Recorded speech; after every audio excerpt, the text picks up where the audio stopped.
Today, we are looking into explosive claims shaking the Middle East, centered on reports that Iran's supreme leader has fled the country as unrest spreads and security forces lose control. These developments, if confirmed, would mark one of the most dramatic moments in the Islamic Republic's history. According to multiple circulating accounts, Ayatollah Ali Khamenei has reportedly escaped to Moscow amid intensifying pressure at home.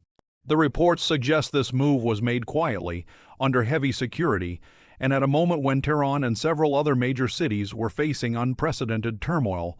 Iranian authorities have not issued clear confirmation, adding to the confusion and speculation. What makes these claims so powerful is the timing. Iran has been under severe strain from economic collapse, international isolation, and deep public anger. In recent weeks, demonstrations have reportedly expanded in scale, frequency, and coordination, pushing beyond protest into open defiance of state institutions.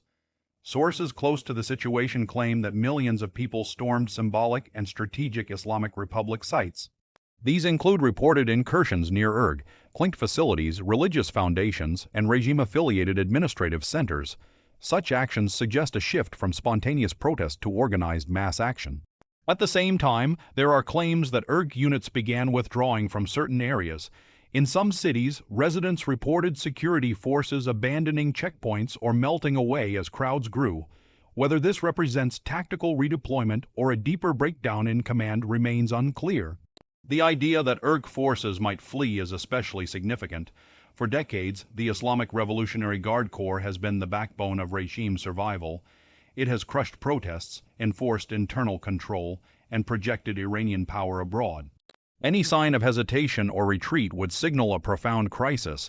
Analysts note that the is not a single unified bloc. It is made up of various units with different loyalties, interests, and risk calculations. Under extreme pressure, fractures can emerge, particularly when orders involve mass violence against overwhelming civilian crowds. Reports from inside Iran describe a climate of fear within the ruling elite. Senior officials are said to be limiting public appearances and relying on closed-door meetings. Communication blackouts and internet disruptions have reportedly been used to slow the spread of images and information. Despite these measures, videos and eyewitness accounts have continued to circulate. Crowds chanting anti-regime slogans, tearing down symbols of authority, and openly challenging clerics have appeared across social media platforms. These images have fueled the perception that the regime is losing its grip. The reported escape of Khamenei to Moscow carries deep symbolic meaning. Russia has long been a strategic partner of Iran, particularly in Syria and in opposition to Western influence. Seeking refuge or support, there would suggest the leadership is prioritizing survival over optics. Historically, authoritarian leaders tend to deny weakness until the very last moment. If such an escape did occur, it would indicate that internal assessments had turned extremely grim. Leaders usually flee only when they believe their physical safety can no longer be guaranteed. Iran's official media has remained largely silent or dismissive of these claims. State outlets continue to broadcast routine programming and statements emphasizing stability. This contrast between official messaging and on-the-ground reports has only increased public skepticism. In many revolutionary moments, the collapse begins not with a single event, but with a psychological shift. Once people believe a regime can fall, fear changes sides. Protesters grow bolder, and security forces begin questioning their own futures. Reports from Tehran describe crowds acting with unusual confidence. People reportedly moved during daylight hours, gathered in large numbers, and ignored warnings. This behavior suggests a belief that the state may no longer be able to respond decisively. The economic backdrop cannot be ignored. Years of sanctions, corruption, and mismanagement have hollowed out Iran's economy.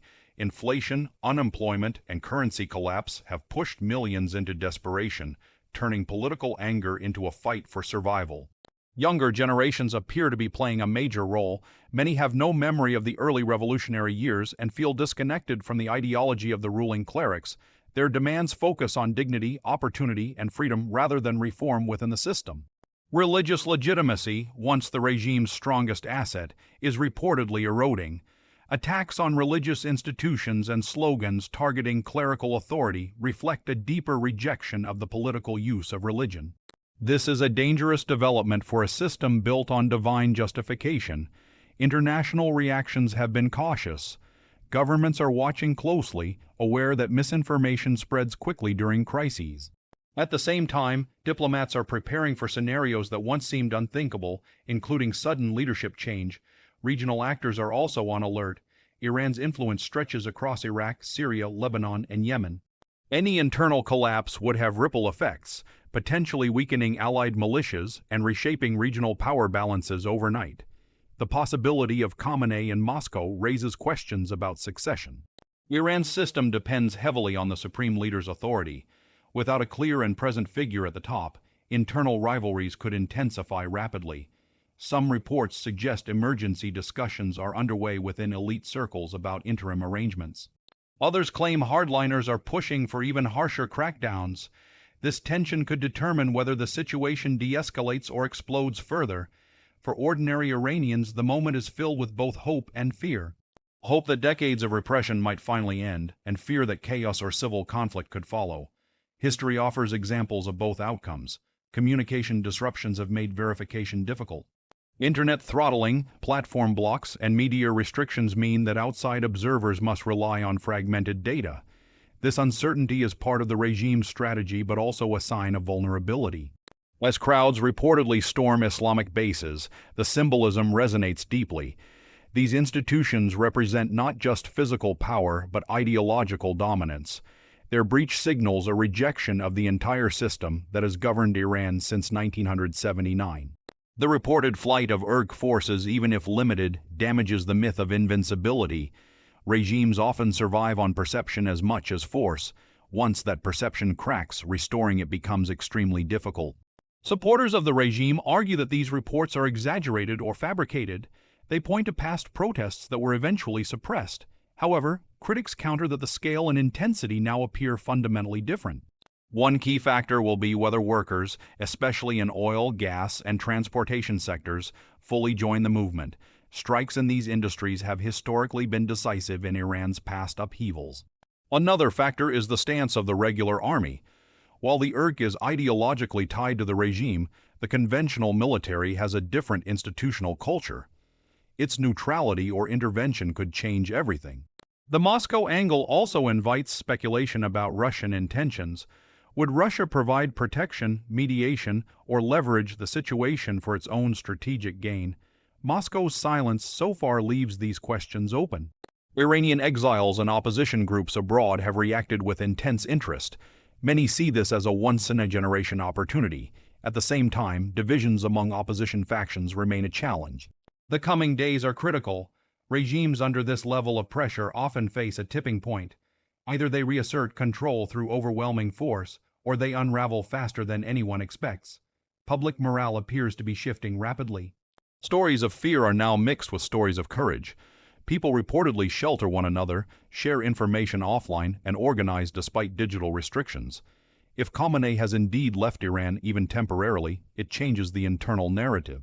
The leader portrayed as steadfast and divinely guided would be seen as prioritizing personal safety. That perception alone could accelerate collapse. History shows that once elite defections begin, they tend to multiply.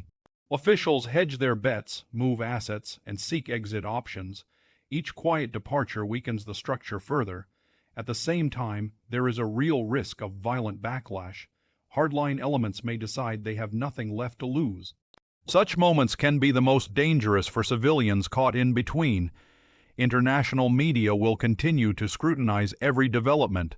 Conflicting reports will emerge, some true, some false. Careful analysis and patience will be essential to understand what is really happening. What is clear is that Iran is experiencing one of the most intense periods of internal stress in its modern history. The combination of mass protest, elite uncertainty, and security force hesitation is rare. Whether this moment leads to systemic change or brutal repression remains uncertain, but the scale of the challenge facing the Islamic Republic appears far greater than in previous crises. As events unfold, the world is watching closely. Future of Iran, and potentially the balance of power across the Middle East, may be shaped by what happens next. We will continue to follow this story carefully, separating confirmed facts from claims, and bringing you updates as more reliable information becomes available. Stay informed, stay critical, and stay tuned for further developments.